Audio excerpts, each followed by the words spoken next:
It is 1 p.m. in Douala. Thanks and welcome to join us. We are Kejang Henry Atimbi and Junior Hussein Ulapom. Good day, Junior. Good day, Henri Kedjan. Bonjour à toutes et à tous. Bienvenue au 13h sur Canal 2 International.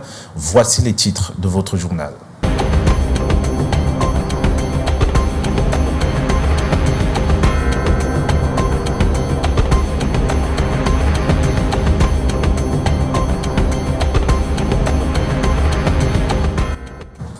Le corps d'un homme d'une trentaine d'années, originaire de la région de l'Extrême Nord, vient d'être retrouvé à Bonabéry, dans le 4e arrondissement de Douala, au bord d'une rivière de la place, après une disparition qui avait suscité l'inquiétude de ses proches. Selon les témoignages recueillis sur place, Aimé tentait de rejoindre son domicile à Bonamambé dans la soirée de mercredi. A man dies while attempting river crossing in Bonabéry. The 30-year-old native of Mayodanai of the Far North region was swept Wednesday after a dugout canoe serving to connect the population of Ngwele and Bonabembe was swept by high tides. Week-end sport, les grands rendez-vous dans ce 13h au menu volleyball, basketball, boxe, entre autres, pour tous les amoureux de ces différentes disciplines sportives. Le tour d'horizon dans un instant.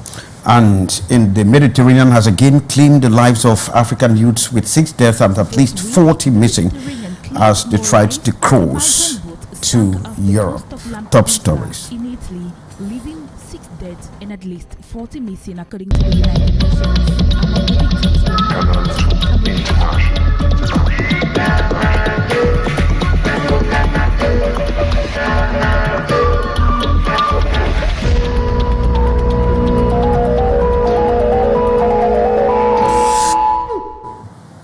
Thanks and welcome to join us. Our platforms are open for consultation on Canada International.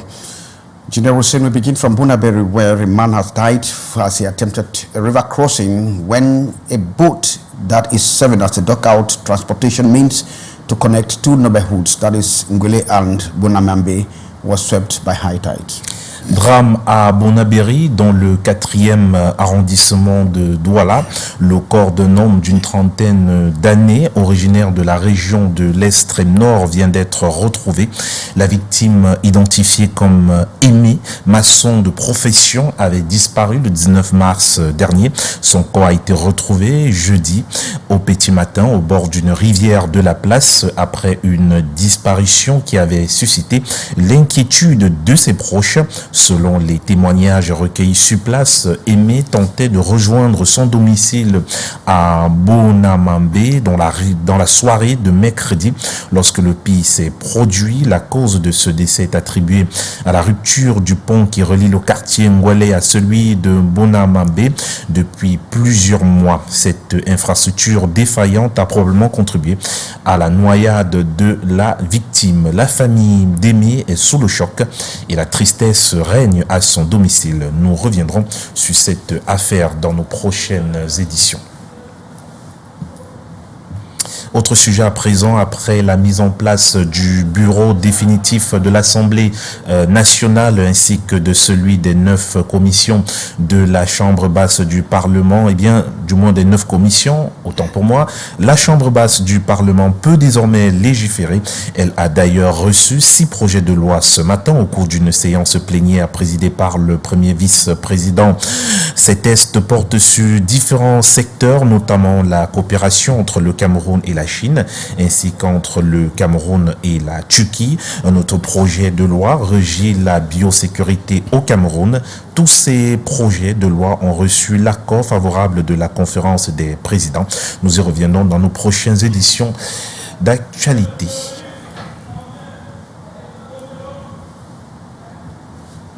Restons à Yaoundé. Le Sénat vient d'achever un exercice clé, la désignation des responsables des commissions générales.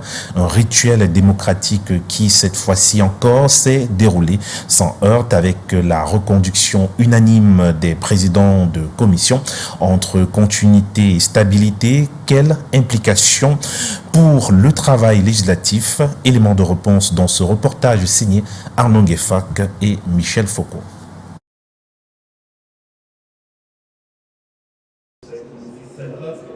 Un après-midi de travail parlementaire. Ambiance solennelle au Sénat, sous la présidence d'Aboubakari Abdoulaye.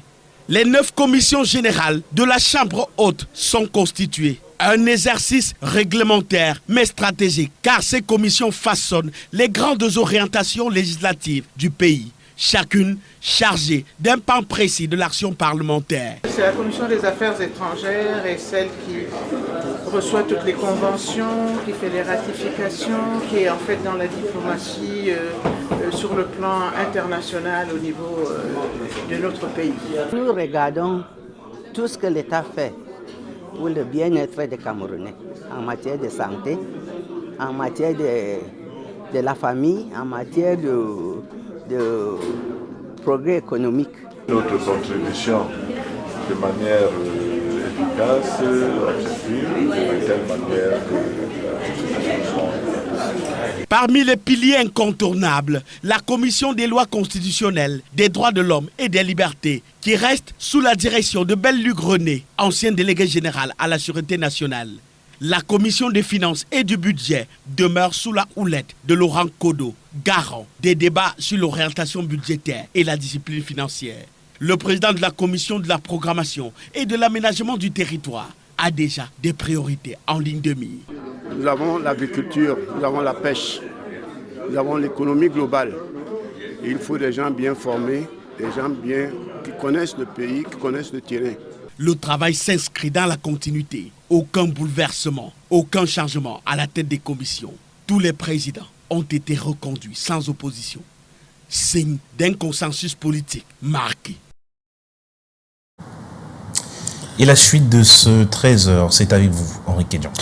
Well, we'll move over to Bunaberi in the Douala Falls district, where a man has died while attempting river crossing. The 30-year-old native of the Mayodanai division of the Far North region was attempting to cross to his residence when he discovered that a dugout canoe serving to connect the population of Ngwele and Bunamambi was swept by the high tides in that part of the country. And so he attempted to plunge into the river but was swept and of course never returned. His body was only discovered by residents of that environment the next day. We will be coming back detailing on that unfortunate incident that occurred on Wednesday. But then just to say that that particular area, Bunambembe, is of course a very swampy environment plunged with high tides, especially in wee hours.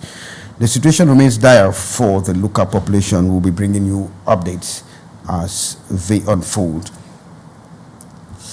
And we'll move over to Malanden, which is a key hub in oil palm production in the west region of the country. But then despite the resilience of the farmers, they are facing a very challenging situation as cane rats are actually damaging the plants of that region, thereby reducing production, as we get from Ambo Gladys Diban. This week, the Mediterranean claimed more lives as a migrant boat sank off the coast of Lampedusa in Italy, leaving 6 dead and at least 40 missing, according to the United Nations. Among the victims were migrants from Cameroon, Ivory Coast, Mali and Gambia, fleeing poverty, political instability and repression. Obviously, despite the dangers, many young people continue to risk everything for a chance at a better life, driven by the failures of governance and economic mismanagement across Africa. Critics say leaders across the continent have clung to power for decades, enriching themselves while their populations suffer. Youth unemployment remains high, with few job opportunities outside the informal sector. As the wealth of nation is looted by corrupt elite, young people are left with no choice but to take deadly risk in search of a future abroad. The crisis of African immigration is not caused by traffickers or external policies, but by the failure of African leaders to provide opportunities for their people. Until they invest in job creation, infrastructure and democratic transitions, the Mediterranean will continue to be a graveyard for Africa's youth, victims not just of the sea, but of their own government failures. Well, that was Cynthia Latte reporting there on the ordeals of young Africans in trying to cross to Europe through the Mediterranean. Of course, we got information that 6 died and 40 are missing after their boat capsized. More on that will be coming in subsequent edition of our newscast. Junior Hussein, we are talking Ramadan. Le jeûne du Ramadan se poursuit et comme par le passé, l'ambassade d'Arabie Saoudite au Cameroun accompagne les fidèles musulmans dans le jeûne. Les détails avec Daniel Anissé-Boudjé et Serge Alain-Zébou. Complexe islamique de Tinga à Yaoundé, des fidèles musulmans en rupture collective du jeûne. Au menu, des céréales et des dates de luxe offerts gracieusement par l'ambassade d'Arabie Saoudite au Cameroun pour soutenir les fidèles d'Allah en cette période de pénitence. Remercions Allah subhanahu wa ta'ala, les fidèles ont jeûné et le 14e jour aujourd'hui, ce que je peux dire, vraiment on n'a pas eu de difficulté, c'est-à-dire depuis le début du jeûne, nous avons un déjeuner collectif qui se passe chaque jour et aujourd'hui nous avons organisé pour les imams et c'est-à-dire les responsables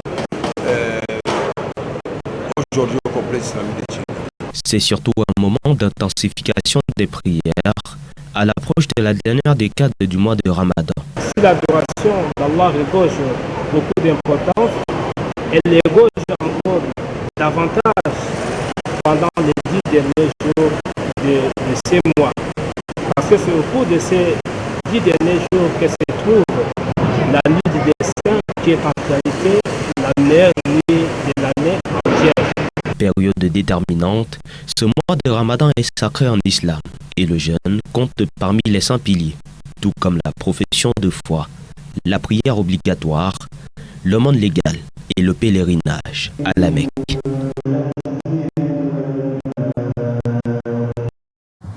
Et le 19 mars dernier, près de 1000 infirmiers diplômés d'État ont prêté serment au stade annexe de Bépanda, Omnisport du côté de Douala.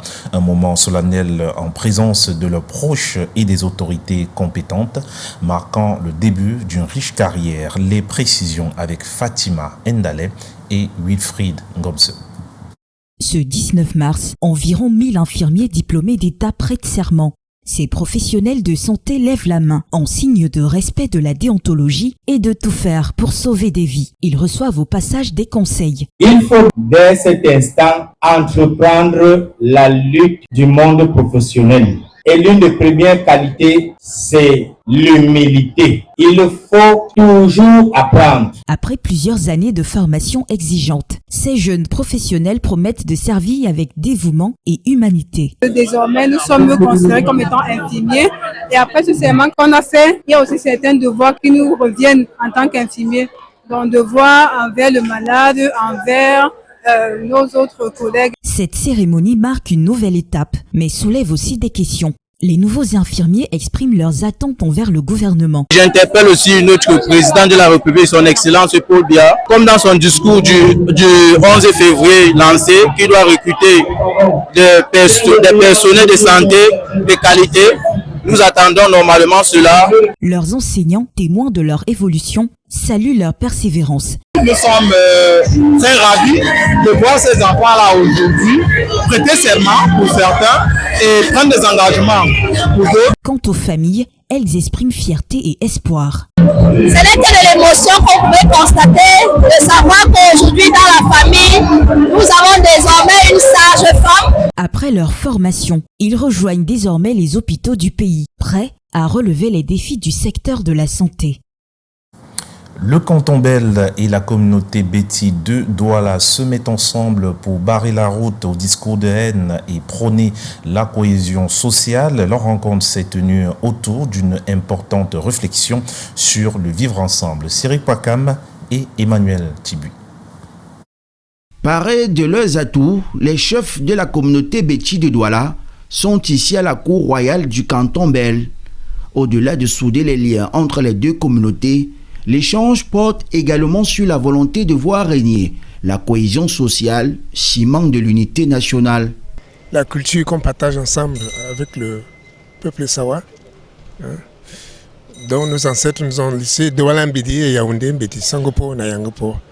En même temps, particulièrement pour remettre en avant le soutien du chef de l'État entre nos communautés, la communauté Sawa et la communauté Béti Centre-Sud-Est, dont je suis le chef de cette communauté. Le canton Bel est partant pour toute action visant la concorde et la paix. Il rappelle au passage son ouverture aux communautés qui rament dans le même sens. M. Bédibi est venu donc à ma rencontre avec la communauté et je suis ravi de l'accueillir et de rappeler notre fraternité, le vivre ensemble et en fin de compte l'histoire d'une grande amitié qui nous lie depuis toujours. Une plateforme, la voix des traditions, c'est du trait d'union. La chefferie supérieure Béti qui se retrouve au canton Bel ne s'est retrouvée nulle autre part que chez elle-même. On n'a qu'à se souvenir en quelques brefs mots cette puissance dont ces deux entités traditionnelles viennent de partager et pour votre information de manière inopinée. Au-delà du respect des valeurs culturelles, le soutien aux actions d'unité. Je dis qu'il n'y aura jamais de discours de haine, c'est les paroles. Les paroles ne sont pas des actes.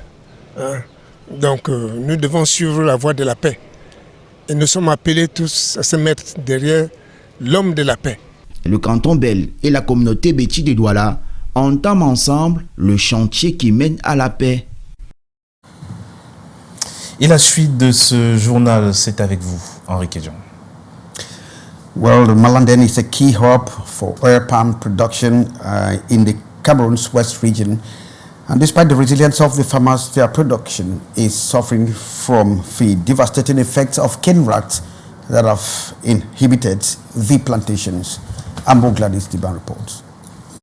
Malanden, a once thriving agricultural community in the Nun division of the West region, now presents a distressing sight: crushed and withering oil palm trees, victims of an unrelenting invasion. Cane rats, notorious for their destructive feeding habits, have spread across plantations, decimating crops and leaving farmers helpless. Oil palm cultivation in Malanden faces significant challenges, primarily due to its elevated terrain, which is less suitable for this crop. Another major challenge is cane rats, which feed on the sweet roots of young plants, causing severe losses if not protected. To make matters worse, drought and bushfires are further crippling agricultural activities, leaving farmers with dwindling options. Many say they are at the breaking point, unsure of how to protect their crops and sustain their livelihoods. The dry season poses another hurdle, bringing bushfires and harsh conditions that slow growth and damage plants. While some branches may dry out, the plant survives as long as its core and main roots remain intact. Local environmental officials are urging vigilance and collective action to tackle the crisis. Residents should intensify agroforestry by planting diverse tree species alongside oil palms and preserving gallery forest, which supports biodiversity. They should also limit pesticide use, as agriculture in this area has become heavily dependent on chemicals. As the crisis deepens, farmers in Malanden are looking to public authorities for urgent intervention. Without immediate action, the future of oil palm cultivation in the area remains uncertain. Thanks very much, Ambo Gladys. The quest for happiness is a very complex issue now with the socio-political and economic climate very uncertain. Happiness has certainly been dashed into oblivion. And as Cameroon actually joined the world to commemorate World Happiness Day, they take a reflection on the factors that lead to happiness. Cynthia Latte comes back. Defining happiness and living by it in Cameroon is a difficult equation to solve. Challenged by degrading socioeconomic and political contexts, Cameroonians opine. Due to the prices on the market, when you look at how everything is expensive, you cannot be happy. You can't eat properly. You can't receive proper treatment. You cannot be happy. On ne peut pas dire que le Camerounais lambda est en joie. You can talk about personal happiness for those who have the means to survive. Would say people can create personal happiness. For example, if I'm happy and you're not, how can I be peaceful? When you look at the living conditions, be it poor state of the roads, price hikes, unemployment, corruption, or tribalism, you cannot say Cameroonians are happy. All that surrounds us here is alcohol and fish, women, which makes Cameroonians feel like they're happy. Across the streets, many are in constant search for happiness, struggling to divert their attention to different activities away from problems plaguing their daily lives. Understanding what happiness truly is, psychologist Maurice Somo explains that while the feeling may be relative, depending on the moment and circumstances, it is still complex. Et elle s'inscrit toujours dans un contexte. There are events that create happiness in some but lead to disappointment and anger in others. In the current Cameroonian context, we must recognize that it is difficult given all we know about the pressures faced by youth and parents. Being happy in the country involves personal effort, and according to the psychologist, it entails how they act. Chacun peut essayer. Everyone can try to do everything that brings them satisfaction in their life. Each time they succeed in the project, it brings them joy. Everyone keeps struggling to find happiness. Cameroon ranks 104 out of 107 countries in terms of happiness index and stands 8th in Africa, behind South Africa, Guinea, Mozambique, Ivory Coast, Congo, and Gabon, and ahead of Nigeria and Senegal, according to the World Happiness Report 2025. Thanks very much, Cynthia Lati. IBA World Champion Francis Chofo is today presenting his belt to the governor of the Littoral region, Junior Hussein. Exactly, en séjour au Cameroun dans le cadre de la présentation de sa ceinture IBA au peuple camerounais. Francis Chofo, double champion du monde IBA des poids moyens chez les professionnels, a été reçu hier jeudi par le gouverneur de la région du littoral, Samuel Dieudonné Ivaradibois. Compte rendu avec Laurent Jotcho, Stéphane Binac. Gouverneur de la région du littoral, Samuel Dieudonné Ivaradibois, a reçu un note de marque ce jeudi 20 mars. Francis Chofo, double champion du monde international IBA des poids super moyens chez les professionnels, a rencontré le patron de la région dans le cadre de sa tournée de présentation de sa ceinture IBA, International Boxing Association. Ça s'est très bien passé parce que vous avez vu, avant que je ne quitte l'Europe, j'avais un programme bien établi et les choses se passent à merveille. Parce que lors de la présentation de cette ceinture aujourd'hui, donc le gouverneur, son excellence gouverneur, il m'a fait comprendre, voilà, Francis, tu as des doléances dont tu as quitté depuis l'Europe avec. Tu as cette reconnaissance envers le chef d'État qui t'a cité comme exemple à la nation camerounaise. Du coup, déjà, il a été très flatté du fait que je vienne, que je passe par lui parce que je suis un enfant de New-Belle, je suis né ici. Il a profité de cette rencontre pour inviter le patron de la région à la nuit du Fight, Acte 1, une compétition prévue ce samedi à l'esplanade du centre de jeunesse de New-Belle. Il m'a donné sa parole déjà, il sera à l'événement, donc la journée du Fight One que j'organise dans quelques jours, samedi 22, il sera représenté par son secrétaire, donc c'est magnifique. Donc cette représentation rehaussera l'image de la journée. Il faut que tu rencontres le ministre et je ferai également ce qu'il faut pour que tu ailles présenter cette ceinture par la personne qui t'a reconnu officiellement comme exemple pour la jeunesse camerounaise, la plus haute autorité du Cameroun, son excellence Paul Biya. Accueilli à l'aéroport international de Douala jeudi dernier, il a été reçu à l'ouest par le gouverneur et dans son Bamboutos natal par les autorités administratives et traditionnelles. Les grands rendez-vous du sport pour ce week-end, volleyball, basketball, boxe, entre autres, sont au menu pour les passionnés de ces différentes disciplines. Tour d'horizon avec Wilfried Ngomse. Fin de trêve pour les basketteurs professionnels du championnat national Élite Senior Monsieur. Après une phase allée palpitante, dominée par la team Béyak de Yaoundé du coach Ngwese. Place à la phase retour, prévue ce samedi 22 et dimanche 23 mars 2025, lors du 4e regroupement prévu sur le parquet du gymnase du collège de la Salle à Douala. D'abord samedi à 14h, le duel des titans entre école de basket de Douala et FAP de Yaoundé. Et dimanche à 10h, le leader Béyak sera aux prises face à son hôte Douala Firebirds. En volleyball, Les éliminatoires de la Coupe du Cameroun, seniors, dames et messieurs, ont débuté ce matin à 8h dans la ville de Bafoussam et vont se poursuivre jusqu'à dimanche prochain, au grand plaisir des amoureux de ce sport. L'athlétisme s'invite au complexe sportif de Japoma à Douala pour le deuxième meeting interclub de la Fédération camerounaise d'athlétisme. À cet effet, les fans de la mère des disciplines sportives sont massivement attendus. C'est samedi 22 et dimanche 23 mars pour porter haut les différents challengers. Refermons par le football avec la 13e journée de la Guinée Super League. Lancée cette matinée dans la capitale politique, elle connaîtra son apothéose ce samedi 22 mars 2025 lors de la Guinée-Sico, programmée au stade militaire de Yaoundé entre Éclair Football Filles de Sa et Itambong FC de Bamenda dès 15h30.